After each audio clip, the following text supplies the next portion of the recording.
জয় নিতাই, জয় গৌর, জয় জয় শ্রী রাধে শ্যাম। সকলকে নিতাই দরবারে স্বাগত জানাই।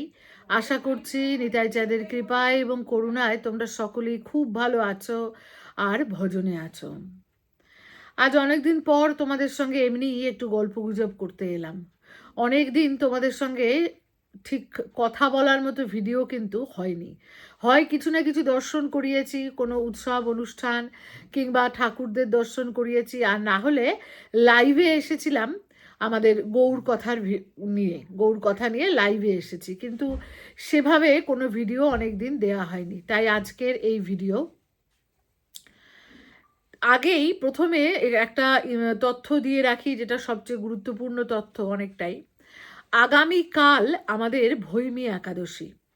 আগামীকাল আমাদের ভৈমী একাদশী ব্রত শ্রীবাসঙ্গন কিশোরী কুঞ্জে আগামীকাল কিন্তু আমরা ব্রত পালন করব, এবং আগামী পরশু দিন সকাল 9:43 মধ্যে এই ব্রতের কিন্তু পালন হবে।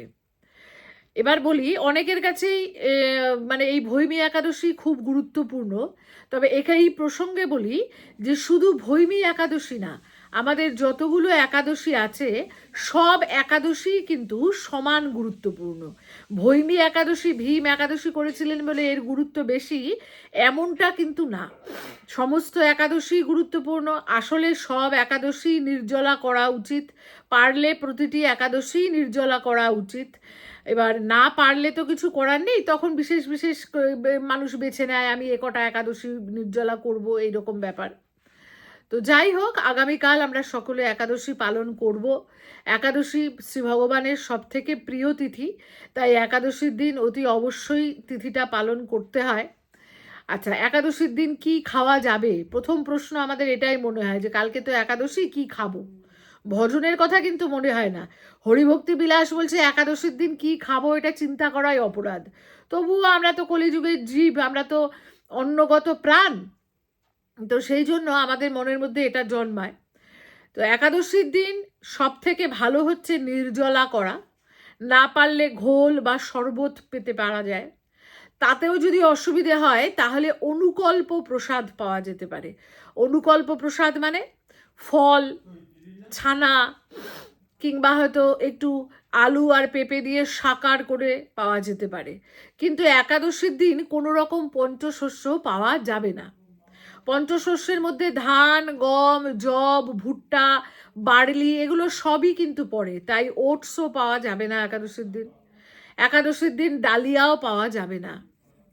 শামা চাল বলে একটা হয়, শামা, ওটা একটা ফুলের বীজ, সেটা পাওয়া যেতে পারে। আমি বৃন্দাবনেও দেখেছি সেটা ভোগ লাগে, প্রসাদ পান বৃন্দাবনেও। আর আলু পাওয়া যেতে পারে, কিন্তু কোনো রকম মশলাপাতি কিন্তু পাওয়া যাবে না। হলুদ পাওয়া যাবে না, বা অন্য কোনো মশলাও পাওয়া যাবে না। শুধুমাত্র একটু আদা, একটু সাদা জিরে পাওয়া যেতে পারে। সব থেকে ভালো হয় ঘিতে নাড়াচাড়া করে নিলে। যাদের একান্তই ঘিয়ে অসুবিধা তারা একটু সাদা তেল ব্যবহার করতে পারেন, যদিও না করলেই সবচেয়ে ভালো। তবুও এখন শরীরের দিকে তাকিয়ে তো বলতেই হয়, কারণ অনেকেরই ঘিতে অসুবিধা, যাদের হার্টের প্রবলেম আছে, কোলেস্টেরল বেশি আছে, তাদের ক্ষেত্রে এইসব একটু সমস্যা আছে। কোনো রকম ফোড়ন ব্যবহার করা যাবে না, ওই যে বললাম শুধু সাদা জিরে আর একটু আদা ব্যতীত। কালো জিরে, কাঁচা লঙ্কা এগুলো কোনোটাই কিন্তু ব্যবহার হবে না। শুকনো লঙ্কা এগুলো কিন্তু ব্যবহার হবে না। গোলমরিচের গুঁড়ো ব্যবহার করা যেতে পারে। যে কোনো রকম ফল খাওয়া যেতে পারে, ছানা খাওয়া যেতে পারে, দুধ, দই খাওয়া যেতে পারে, শরবত পাওয়া যেতে পারে, ফলের রস পাওয়া যেতে পারে, ডাবের জল পাওয়া যেতে পারে। তো এইগুলোই মোটামুটি পাওয়া যেতে পারে, বাকি কিন্তু পাওয়া যাবে না। এবার সব থেকে বেশি গুরুত্ব যেটাতে দিতে হবে সেটা হচ্ছে একাদশীর দিন সারাদিন চেষ্টা করব ভজনের মধ্যে থাকতে।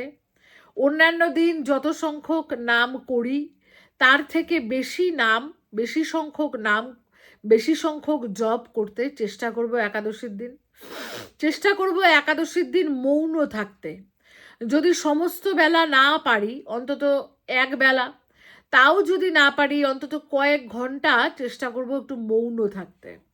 এবার এই মৌন থাকার কথা বলি, যে মৌন থাকা মানে কিন্তু এটা নয় যে আমি কথা বলছি না, এদিকে ঘন ঘন ঘড়ি দেখছি যে 1 ঘন্টা মৌন থাকবো ভেবেছি, এই 1 ঘন্টা হতে আর কতক্ষণ বাকি আছে, আর ওই 1 ঘন্টায় কথা তো বলছি না কিন্তু ফোনে মেসেজ করছি, কাগজে লিখে লিখে দিচ্ছি, তা এটা কিন্তু মৌন থাকা নয়।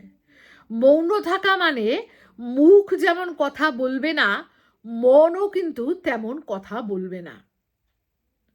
এখন আমাদের মন তো এত সহজে কোনো কিছু মানে না, আর কারণ আমাদের তো মানে বিশেষ করে আমার কথা বলছি, আমার তো পাপিষ্ঠ মন সর্বদাই তো সে বিষয়ের সঙ্গে রয়েছে। তাহলে এই মনকে এই 1 ঘন্টাই হোক 2 ঘন্টাই হোক, যতটুকু সময় মৌন থাকবো বলে ভেবেছি, সংকল্প নিয়েছি, ওই সময়টা মনকে ব্যস্ত রাখতে হবে। কিসে ব্যস্ত রাখবো? নাম করতে ব্যস্ত রাখবো।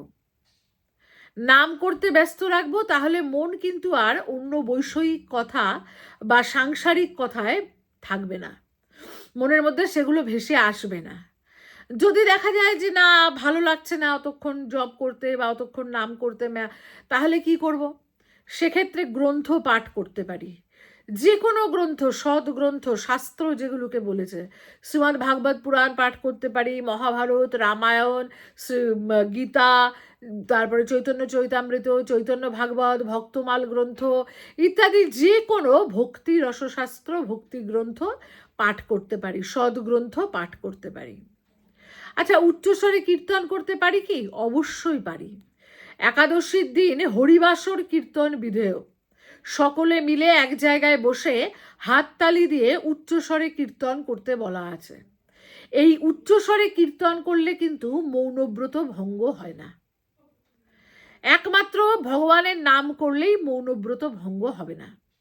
তাই চেষ্টা করব, কি করব বলো তো, সন্ধেবেলায় যেমন সুবিধে, 7টা হোক 8টা হোক, যখন সুবিধে হবে ওই সময় বাড়ির সবাইকে নিয়ে, আর পারলে পাড়ার আশেপাশের বাড়ির সবাইকে ডেকে নেব, ডেকে নিয়ে ওই সময়টা আমি করতাল নাও বাজাতে পারতে পারি, যদি করতাল বাজাতে পারি, খোল বাজাতে পারি ভালো, যদি একান্ত না পারি কোনো অসুবিধে নেই, 2 হাত তো রয়েছে, 2 হাতে তালি দিয়ে নাম করব।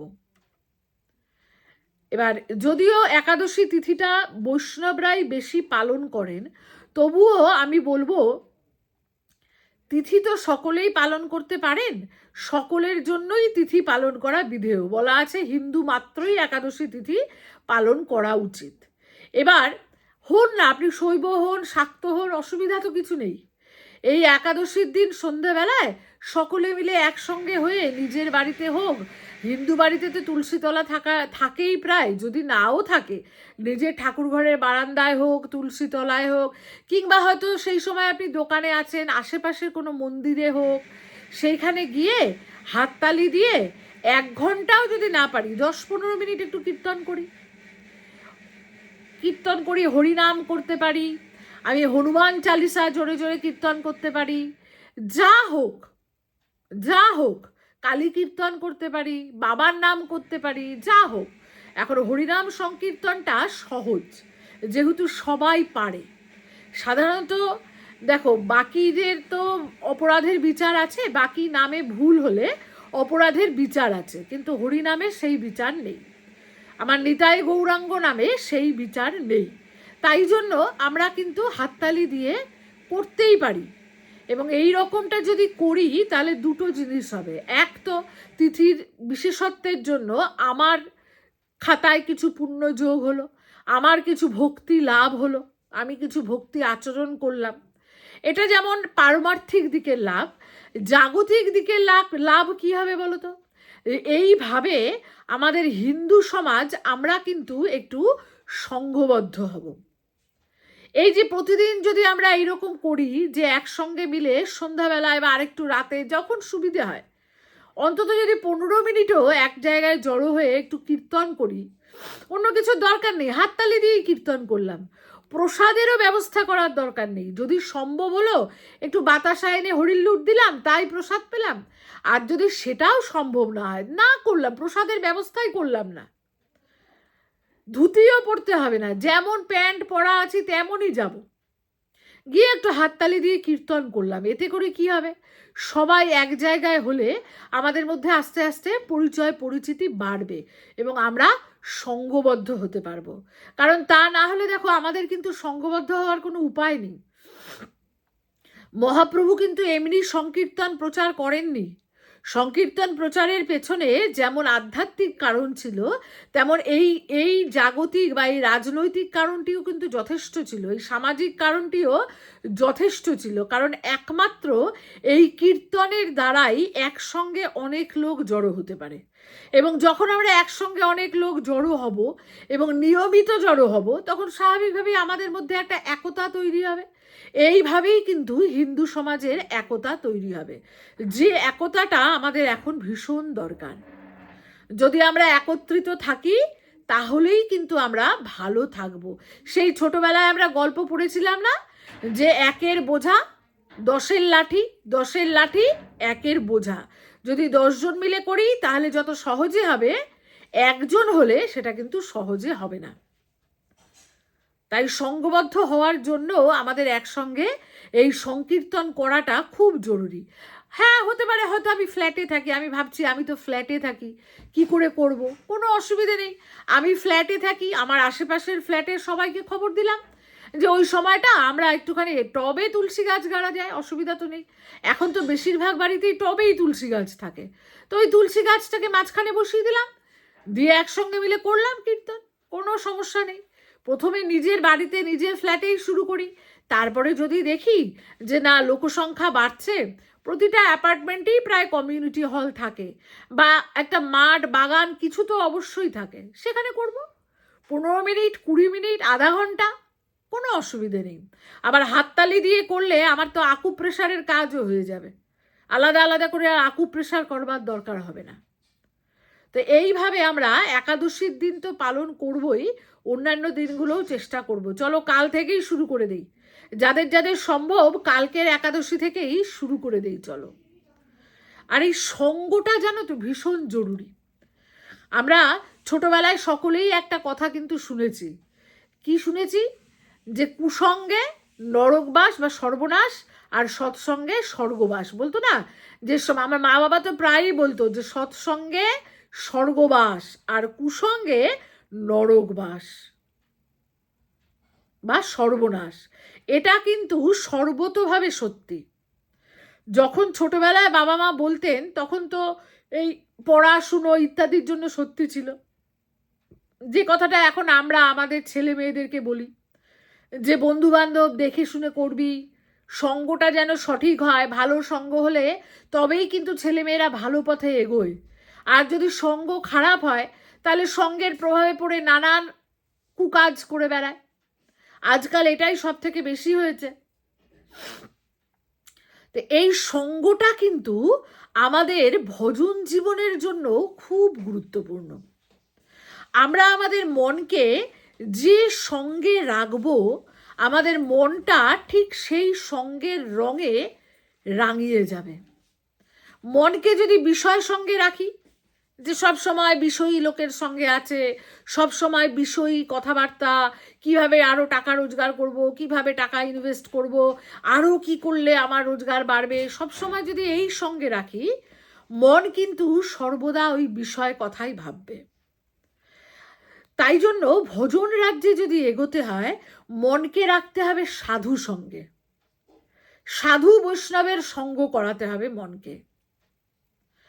এখন অনেক সময় প্রশ্ন জাগে, বিশেষ করে যারা বড় শহরে থাকে, কলকাতা, দিল্লি, মুম্বাই ইত্যাদি শহরে যারা থাকে, তাদের পক্ষে সবসময় তো সাধু সঙ্গ পাওয়া সম্ভব না। যেটা ধামে সম্ভব সেটা কিন্তু অন্য জায়গায় পাওয়া খুবই অসুবিধা। তাহলে তখন কি করব? মনকে তখন রাখবো গ্রন্থ সঙ্গে। গ্রন্থ তো সব জায়গায় কিনতে পাওয়া যায়, বইয়ের দোকান সর্বত্রই আছে, অর্ডার দিলে এনেও দেয়। আর আজকাল তো অনলাইনে কোনো অসুবিধেই হয় না আনতে, প্রচুর ওয়েবসাইট, প্রচুর সাইট আছে যেখান থেকে অনলাইনে আমরা বই আনতে পারি। তো ভালো ভালো ধর্মগ্রন্থ আনবো এবং সেই গ্রন্থগুলো আমরা নিয়মিত অধ্যয়ন করব। এমন না যে আমি তো একবার পড়েছি, একবার পড়লে কিন্তু হবে না, বারবার পড়তে হবে। এটাকে বলে মনকে গ্রন্থ সঙ্গে রাখা।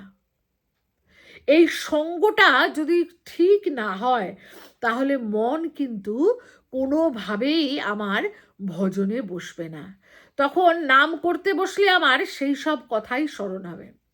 সারাদিন হয়তো আমি এমন সঙ্গ করি, এমন মানুষের সঙ্গ করি, এমন জায়গায় থাকি যেখানে সারাক্ষণ পরনিন্দা, পরচর্চা, কে কি করলো, কার ছেলেমেয়েরা কি করলো, কে কেমন পোশাক পরে যাচ্ছে, এই সব যদি আলোচনা হয়, তাহলে আমি যখন মালা নিয়ে বসবো তখন কিন্তু আমার এইগুলোই স্মরণ হবে, মন কিন্তু অন্য কথা ভাববে না। আমি যদি দুপুরবেলায় মূলো খাই, রাত্রিবেলায় আমার মূলোরই ঢেকুর উঠবে, অন্য কিছুর কিন্তু উঠবে না। তাই মনকে আমি যে সঙ্গে রাখবো, মন সেই সঙ্গের কথা চিন্তা করবে।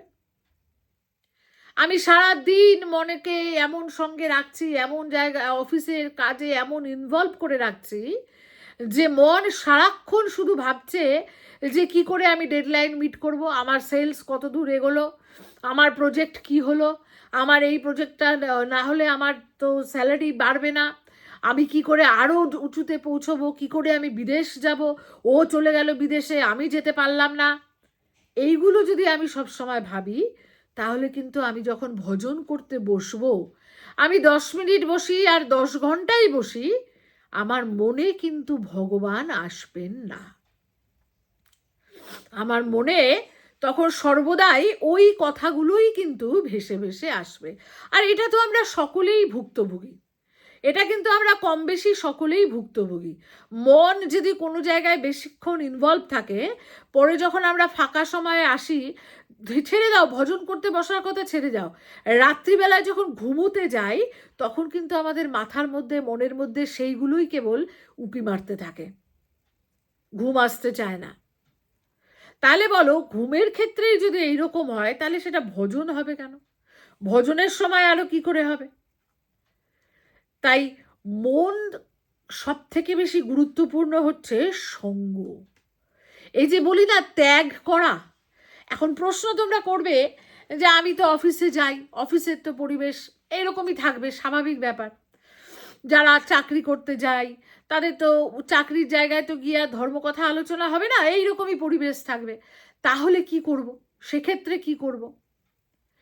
এইখানের ব্যাপারটা হচ্ছে ওই যে পাকাল মাছের মতো থাকতে বলেছেন ঠাকুর রামকৃষ্ণদেব বললেন না যে সংসারে থাকবি পাকাল মাছের মতো। পাকাল মাছ কিরকম? পাকাল মাছ কাদায় থাকে কিন্তু তাদের গায়ে কিন্তু কাদা লাগে না। আমিও তেমনি সংসারে থাকবো কিন্তু মনটাকে ভাসিয়ে রাখবো সংসারের ওপরে। নৌকা জলে থাক, অসুবিধা নেই, কিন্তু নৌকার ভেতরে যদি জল ভরে যায় তাহলে কিন্তু নৌকা ডুবে যাবে। তাই আমি অফিসে থাকবো, কাজকর্ম সব করব, যা যা করার, মিটিংয়ে যোগদান, হ্যাঁ মিটিংয়েও যোগদান করতে হবে, সব করব, কিন্তু আমার মনটা সর্বদা ভাববে যে এগুলো সব ভগবান নির্দিষ্ট কর্তব্য পালন করছি, এগুলো কোনোটাই আমার নিজের জন্য নয়, আমি করছি না, আমার সুখের জন্য করছি না, আমি করছি না, ভগবান আমাকে এই দায়িত্বগুলো দিয়েছেন, আমি শুধুমাত্র কর্তব্য পালন করছি। সব সময় মনের ভিতরে এটা জাগিয়ে রাখবো যে এটা আমার জায়গা না। আমি অফিস করছি, অফিসের সব কাজ করছি, সব ঠিক আছে, কিন্তু সারাক্ষণ মনের মধ্যে এটা জাগিয়ে রাখবো যে এটা কিন্তু আমার জায়গা না। আমার জায়গা আমার নিতাই গৌরের চরণে, আমার জায়গা আমার রাধারানীর চরণে, আমার জায়গা আমার শ্রী গুরুদেবের চরণে। মনের মধ্যে সব সময় এইটা জাগরিত করে রাখতে চেষ্টা করব। হ্যাঁ, প্রথম কিছুক্ষণ সময়ের জন্য ভুলে যাব, আবার যখনই মনে আসবে আবার এই না, আমি তো এখানের জন্য না, যা করছি কোনোটার প্রতি তখন আমার আর আসক্তি আসবে না। ত্যাগ বলো আর গ্রহণ বলো সবটাই কিন্তু মনে। ধরো আমি বাড়িঘর ছেড়ে জঙ্গলে চলে গেলাম, এবার জঙ্গলে তো গেলাম, জঙ্গলে গিয়ে গাছের তলায় আছি, গাছের তলায় থেকে মনে মনে ভাবছি ছেলেটার তো এবার নতুন ক্লাসে ওঠা, কি জানি ভর্তি করতে পারলো কি না, আমি তো চলে এসেছি, ভর্তির ফিসটা জোগাড় করতে পারলো কি না। এবার তো বাবার অপারেশনটাও করানোর ছিল, যা হোক কথাটা তো বলে এসেছি, নিয়ে যেতে পারলো কি না ঠিক করে। আরে জমিতে তো এবার একটু সর্ষে লাগিয়ে এসেছিলাম, সর্ষেগুলো ওরা যত্ন করলো না ছাগলে খেয়ে গেল কে জানে। তো এবার যদি আমি ওইখানে বসে বসে এই চিন্তা করি, আমি জঙ্গলে আছি গাছের তলায়, কিন্তু আমার মন তো সংসারে পড়ে রইল, তাহলে আমার কি ত্যাগ হলো? হলো না তো। কিন্তু আমি রয়েছি সংসারে, আমি বাড়ির ঘরে রয়েছি, আমার চারিদিকে বিলাস বৈভবের অভাব নেই, আমি চাকরি বাকরি সবই করছি, বাচ্চা প্রতিপালন, ছেলে মেয়ে প্রতিপালন, বউ বাচ্চাকে দেখা, বাবা মায়ের প্রতি দায়িত্ব কর্তব্য পালন করা, আমার চাকরি করা, সবই করছি। কিন্তু সারাক্ষণ আমার মন ভাবছে আমি কতক্ষণে বৃন্দাবনে যাব, আমি কতক্ষণে আমার গুরুদেবের কাছে যাব। আমার মন সারাক্ষণ উতলা হয়ে আছে, কবে আমি গুরুচরণ দর্শন করব, কবে আমি একটু শ্রী গুরুদেবের সেবা করতে পারবো, কবে আমি যাব নবদ্বীপ, কবে একটু নিতাই চাঁদকে দর্শন করব, কবে যাব ধামেশ্বর দর্শন করতে, কবে যাব আমি একটু বৃন্দাবনে, কবে আমি রাধাকুণ্ডে স্নান করব। যেখানে আছি এটা তো আমার জায়গা না, যারা আমার সঙ্গে আছে তারা কেউ আমার নয়। আমার যিনি একান্ত আপন, যিনি আসলেই আমার, আমার সেই গুরুপাদ পদ্ম কবে দর্শন করতে যাব। মনের মধ্যে যদি এই চিন্তা সারাক্ষণ থাকে, এই আকুলতাকে যদি আমি সারাক্ষণ জাগিয়ে রাখতে পারি, তাহলে কিন্তু আমি সংসারে থেকেও বৈরাগী, তাহলে কিন্তু আমার থেকে বড় সন্ন্যাসী আর কেউ নেই। হতে পারে হয়তো বাইরে আমি সেই সন্ন্যাসীর বেশে নেই, বাইরে হয়তো আমি ভালো জামা কাপড় পরে আছি, দেখলে হয়তো আমাকে মনে হচ্ছে আমি তো সংসারেই আছি এবং সংসারের প্রতি সব দায়িত্ব পালন করছি, কিন্তু আসলে আমার চাইতে বড় সন্ন্যাসী কিন্তু তখন আর কেউ নেই। কারণ তখন সংসারের প্রতি আমি যেগুলো করছি সেগুলো আমার নিছক দায়িত্ব মাত্র, কোনো কিছুর প্রতি কিন্তু আমার আসক্তি জন্মাবে না, আসক্তি আমার কিছুর প্রতি জন্মাবে না।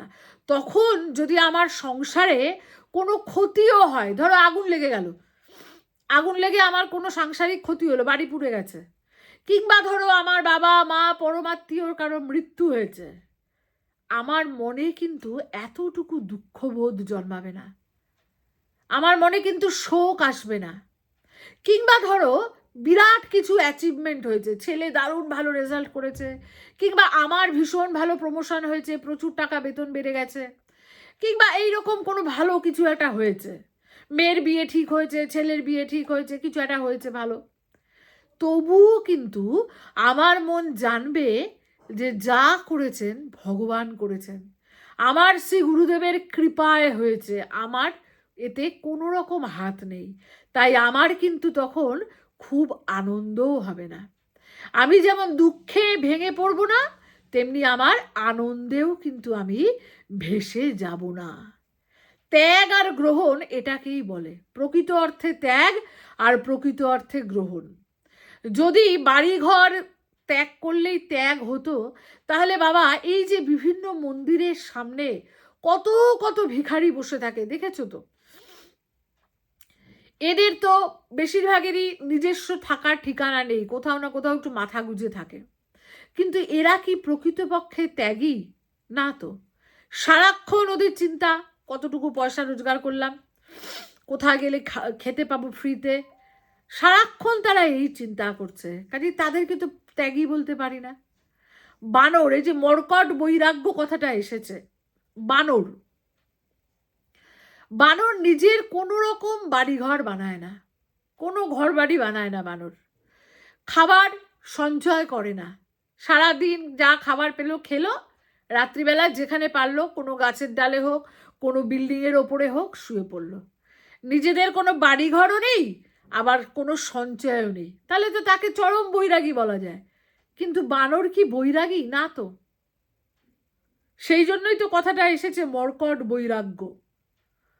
তাই বাড়ি ঘরে থাকা না থাকার উপরে কিন্তু আমার ত্যাগ বা গ্রহণ নির্ভর করে না। আমার ত্যাগ বা গ্রহণ নির্ভর করে সম্পূর্ণরূপে আমার মনের উপর। আর এই মনকে নিয়ন্ত্রণ করবে কে? এই মনকে কিন্তু নিয়ন্ত্রণ করে আমার সঙ্গ। এই মনের উপর আমার সঙ্গ কিন্তু প্রচুর। প্রকৃত ধনী সেই যার সাধু সঙ্গরূপ ধন আছে। যার সাধু সঙ্গরূপ ধন আছে সেই হচ্ছে ধনী। এই যে আমরা বলি না যে আমাদের হচ্ছে, আমরা ইন্দ্রিয়গুলোকে দোষারোপ করি যে ইন্দ্রিয় আমাদেরকে বিপথে চালিত করে। তা নয়, আমাদেরকে বিপথে চালিত করে মন। বিপদগামী মন ইন্দ্রিয়কে যখন নিয়ন্ত্রণ করে তখন স্বাভাবিকভাবেই ইন্দ্রিয়গুলো বিপথে চালিত হয়। ইন্দ্রিয়গুলো হচ্ছে ঘোড়া আর মন হচ্ছে তার লাগাম। তো মনের যদি লাগাম না থাকে ইন্দ্রিয়ের উপর, তাহলে ইন্দ্রিয় বিপথে চালিত হবে।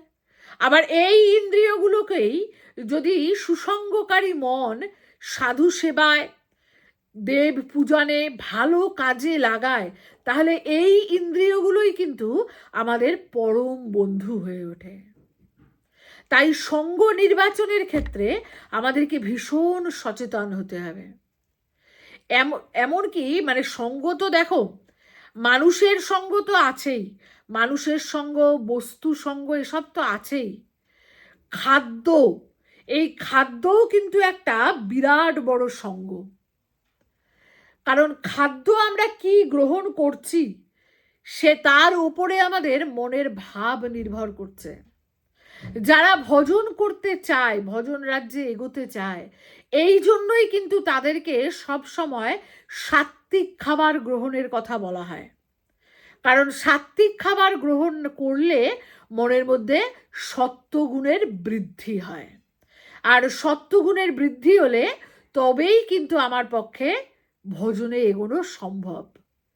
কিন্তু যদি রাজসিক বা তামসিক আহার করি, তাহলে আমার ভিতরে রজগুণ এবং তমগুণের প্রভাব বেড়ে যাবে। রজগুণ এবং তমগুণের প্রভাব বেড়ে গেলে আমার মনের মধ্যে অহংকার জাতীয় অসৎ গুণাবলী বাড়বে এবং সেগুলো কিন্তু আমাকে ভজন করতে দেবে না। সেগুলো আমাকে ভজন রাজ্য থেকে বহু দূরে নিয়ে চলে যাবে। এমনকি আমরা যে বস্ত্র পরি, যে পোশাক পরি, সেই মন কিন্তু সেই পোশাকেরও সঙ্গ করে। একে বলে বস্ত্র সঙ্গ। দেখবে সাদা বা হালকা রঙের পোশাক পরলে মন যত তাড়াতাড়ি ভগবত চিন্তায় বসে, কোনো গাঢ় রঙের পোশাক পরলে সেটা কিন্তু বসানো মুশকিল। আর এগুলো কিন্তু আমরা জানি বলেই অজান্তেই আমরা এগুলো কিন্তু মেনে চলি। এই যে সাধুরা দেখবে হয় বেশিরভাগ ক্ষেত্রেই সাদা পোশাক পরেন, আর তা না হলে গেরুয়া পোশাক পরেন। তারা কিন্তু বেশি রঙিন জামা কাপড় পরেন না। কেন পরেন না? ইচ্ছে করে পরেন নাকি? প্রথম দিকে তারা ইচ্ছে করে পরেন না, তাদেরকে নিয়ম দেওয়া হয় যে সাদা পরবে বা গেরুয়া পরবে। কিন্তু তারপরে কিন্তু তাদের মন তাতেই প্রবিষ্ট হয়। সাদা বা অন্য যে কোনো হালকা রঙে আমাদের মন সুস্থির হয়, ভগবানে বসেন। কিন্তু যদি ভীষণ ঝকমকে চকরা বকরা একেবারে জড়ি টড়ি দেওয়া পোশাক পরি, তাহলে কিন্তু আমার মন সহজে ধ্যানমগ্ন হবে না। তাহলে কিন্তু আমার মন সহজে ধ্যানমগ্ন হয় না। এই জন্যই দেখো বিভিন্ন অকেশন পারপাসে আমরা বিভিন্ন রকম পোশাক পরি। শ্রাদ্ধ বাড়িতে আমরা সাধারণত হালকা রঙের পোশাক পরে যাই। আবার দেখো বিয়ে বাড়িতে রাজসিক তামসিক মিলিয়ে বিয়ে বাড়ি, তো সেখানে কিন্তু দেখো আমরা একদম উজ্জ্বল রং ঝকমকে পোশাক এইরকম পরে যাই। তো এক এক জায়গায় এক এক রকম পোশাক আছে এই কারণের জন্য। কিন্তু এমনকি আমাদের যে ইউনিফর্ম তৈরি করা হয়েছে, বিভিন্ন চাকরির ক্ষেত্রেও তো ইউনিফর্ম আছে, সেই ইউনিফর্মগুলোও কিন্তু এই কথা চিন্তা করে তৈরি করা হয়। দেখো হসপিটালে তুমি কিন্তু খুব উজ্জ্বল রং দেখতে পাবে না, কারণ হসপিটালে যদি খুব উজ্জ্বল রং থাকে সেটা রোগীর উপর মানসিকভাবে প্রভাব ফেলবে। যদি যে ঘরে তুমি ঘুমো সেই ঘরের যদি পর্দাগুলো সব লাল টকটকে হয়, তোমার কিন্তু সহজে ঘুম আসবে না। সেই ঘরের পর্দা যদি হালকা রঙের হয় তাহলে সহজে ঘুম আসবে। তো সেই মন আমাদের বস্ত্র সঙ্গ করে। তাই পোশাক আশাকও কিন্তু খুব রুচিশীলভাবে চুজ করতে হয়, খুব রুচিশীলভাবে বেছে নিতে হয়, খুব চিন্তা ভাবনা করে পোশাক পরতে হয়। তো এগুলো তো গেল, বস্ত্র সঙ্গ বললাম, অন্ন সঙ্গ বললাম, ইত্যাদি সঙ্গ তো বললাম। এবার কোন মানুষের সঙ্গ করব, কোন মানুষের সঙ্গ করব? কারণ আমরা তো সমাজবদ্ধ জীব, মানুষের সঙ্গ তো আমাদের করতে হবে। যে মানুষের সঙ্গ করব তার মধ্যে দেখব 5টা গুণ আছে কিনা। কি কি 5টা গুণ? প্রথমে হচ্ছে তিতিক্ষা, তিতিক্ষা বা সহনশীলতা। দ্বিতীয় হচ্ছে কারুণিকা বা দয়া। তৃতীয় হচ্ছে সুহৃদা সর্বদেহিনা, মানে সবার ভালো চায়। চতুর্থ হচ্ছে অজাত শত্রু, যার কোনো শত্রু নেই। আর পঞ্চম হচ্ছে শান্ত। এই 5টা গুণ যার মধ্যে আছে আমরা তার সঙ্গ করব। দেখো, এই কথা বলার সঙ্গে সঙ্গে যারা তোমরা শুনছো তারা প্রত্যেকেই কিন্তু মনে মনে ভাবছো যে তোমাদের চারপাশে তোমাদের পরিচিত জনের মধ্যে এই 5টা গুণ কার মধ্যে দেখতে পাচ্ছ। এটাই আমাদের অভ্যাস। যখনই আমরা শুনবো তখনই আমরা এটা ভাববো যে আমাদের চারপাশে আমরা যাদের সঙ্গে পরিচিত হয়েছি তাদের কার মধ্যে এই 5টা গুণ পাওয়া যায়। কারো মধ্যেই নেই। কেন বলো তো? কারণ আমি কিন্তু একবারও নিজেকে প্রশ্ন করছি না যে আমার মধ্যে কি এই গুণগুলো আছে। যদি আমার মধ্যে এই গুণগুলো না থাকে তাহলে অন্যের মধ্যে আমি খুঁজবো কি করে? তাহলে সবার আগে এই গুণগুলো নিজের মধ্যে আনতে হবে। কি করে আনবো? এই গুণগুলো নিজের মধ্যে আনতে গেলে প্রথমে আমাকে 5 নম্বরটা থেকে শুরু করতে হবে। কি? 5 নম্বর ছিল শান্ত। তাহলে প্রথমে আমাকে শান্ত হতে হবে। কিভাবে শান্ত হব? যত মৌন থাকব, যত কম কথা বলবো, তত শান্ত থাকবো আমি। প্রয়োজনের অতিরিক্ত একটাও কথা বলবো না। আজ থেকেই আমরা এটা ব্রত নিতে পারি যে যে কোনো কথা বলার আগে নিজেকে একবার জিজ্ঞাসা করব, একবার থামবো, থেমে নিজেকে একবার জিজ্ঞাসা করব যে এই কথাটা যে আমি বলতে যাচ্ছি, এই কথাটা বলা কি সত্যি খুব জরুরি, নাকি না বললেও হয়? দেখবে যখন আমরা এই প্রশ্ন নিজেকে করব তখন অনেক কথাই দেখব আমার মন বলবে যে বলার কোনো প্রয়োজন নেই। আমি উত্তর পাবো যে না বললেও হয়। আমার কথা বলা কমতে থাকবে। আমাদের এখন কি সমস্যা হয়েছে জানো? আমাদের সমস্যা হচ্ছে যে আমাদের 2 বছর লাগে কথা বলা শিখতে, কিন্তু কি বলবো, কোথায় বলবো আর কতটুকু বলবো, এটা শিখতে আমাদের সারা জীবন কেটে যায়। আমরা তবু শিখতে পারি না যে কোথায় থামতে হবে। তাই অন্যের উপর মতামত দেই। অন্য কিছু একটা করলো, সে আমার কাছে জাজমেন্ট চেয়েছে কিনা তা দেখার দরকার নেই, জাজমেন্ট দিতে ছুটে চলে গেলাম। আমার মূল্যবান মতামত সে আদৌ চাইছে কিনা দেখলাম না, সেই মতামত দিতে ছুটে চলে গেলাম। তারপরে হচ্ছে যে কথাটা হয়তো একটা বা দুটো শব্দে বলেই শেষ করা যাবে, সেই কথাটাকে আমরা এমন ফেনিয়ে ফেনিয়ে বলতে থাকি যে যেন মানে আধা ঘন্টা লাগলো ওই একটা কথা বলতে, অথচ দেখা যাবে সেই কথাটা একটা হ্যাঁ বা নাতেই শেষ হয়ে যায়, কিংবা দুটো শব্দ বললেই শেষ হয়ে যায়। তারপরে তো আছে প্রশ্ন করা। এখন যেহেতু বলা হয়েছে যে শ্রী গুরুদেবকে সেবা করার আরেক মাধ্যম হচ্ছে তাকে প্রশ্ন করা, এখন আমাদের তো এমন অবস্থা হয়েছে যে আমরা যে কতটা প্রশ্ন করব সেটাও ভুলে যাই।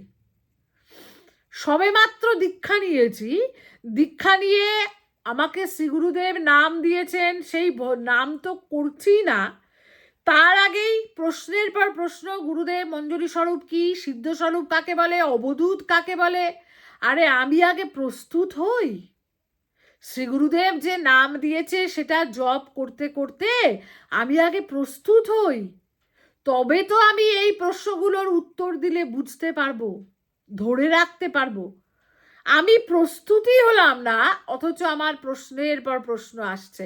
ওই ইউটিউব দেখি, ইউটিউব দেখে দেখে এই কথাগুলো শুনেছি, শুনে ভাবছি কি না কি হয়ে গেছি। গ্রন্থ তো পড়িই না, শুধু ইউটিউব দেখে দেখে এগুলো শুনেছি, শুনে শুনে ভাবছি যে কি না কি হয়ে গেছি। অতএব নাও এখন প্রশ্ন করি, গুরুদেব ভাববেন কত জানে।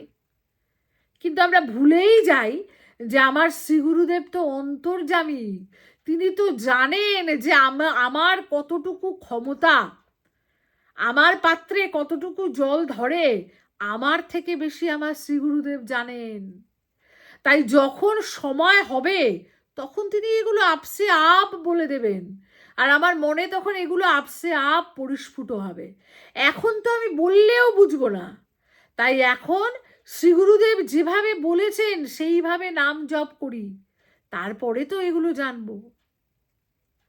তো সেই জন্য আমাদেরকে প্রথমে প্র্যাকটিস করতে হবে শান্ত হওয়ার। শান্ত হতে গেলে মৌন থাকতে হবে, যত কম কথা বলা যায়। এইবার যখন আমি কম কথা বলবো, শান্ত হব, স্বাভাবিকভাবেই তখন আমার কিন্তু লোকজনের সঙ্গে কলহ কম হবে। কম কথা বললেই লোকের সাথে ঝগড়া হওয়ার সম্ভাবনাটা কমে যাবে, মতবিরোধ হওয়ার সম্ভাবনা কমে যাবে। আর যখন আমার কারো সঙ্গে মতবিরোধ হবে না, তখন তো কেউ আমার শত্রু না। অতএব আমি অজাত শত্রু হয়ে গেলাম। তাহলে আমি যখনই শান্ত হলাম, তখনই এবার 4 নম্বর গুণ অজাত শত্রু হয়ে গেলাম আমি। এবার যখন আমি অজাত শত্রু হয়ে গেলাম, কেউ আমার শত্রু না, তখন স্বাভাবিকভাবেই আমি এই সমস্ত জীব জগৎ, সমস্ত পৃথিবীর ভালো চাই, কারো খারাপ চাইব না তখন আমি। অতএব আমার মধ্যে এসে গেল তৃতীয় গুণ, সবার ভালো চাওয়া, সুহৃদা সর্বদেহিনা। যখন আমি সবার ভালো চাইব, তখন আমার মনের মধ্যে সকলের জন্য দয়া বা করুণা এসে যাবে। তখন কিন্তু হয়তো কিছু একটা, আমার হয়তো সামান্য ক্ষতি স্বীকার করলে অন্য কারো উপকার হয়, তখন কিন্তু আমি সেই ক্ষতিটাও স্বীকার করব। কারণ তখন তো আমার সবার প্রতি মন দয়া বা করুণায় ভরা হয়ে যাবে। অতএব দ্বিতীয় গুণ করুণিকা বা দয়াও চলে এলো আমার মনের মধ্যে। আর যখন আমার মন অন্যের প্রতি দয়া, করুণা, ভালোবাসায় পরিপূর্ণ হবে, তখন আমার মধ্যে সহনশীলতাও চলে আসবে। সহনশীলতা, তখন কিন্তু আমি অত সহজে রাগ হব না, অত সহজে কারোর উপর আমার রাগ হবে না, কোনো প্রতিক্রিয়া আসবে না। অতএব আমার মধ্যে সহনশীলতা চলে এলো। তাহলে দেখো, একমাত্র বাক সংযম, এই বাক সংযম বা শান্ত হলে বাকি যে গুণগুলো, সেই গুণগুলো এক এক করে আমার মধ্যে নিজেই কিন্তু চলে আসবে। আর এই পঞ্চগুণ যখন আমার আয়ত্ত হবে, তখন আমার মন নিজে শান্ত হয়ে যাবে। আমার মন শান্ত হলে আমার ইন্দ্রিয় শান্ত হয়ে যাবে। আর তখন কি হবে? তখন মন খুব ভালোভাবে ভজনে প্রবৃষ্ট হবে।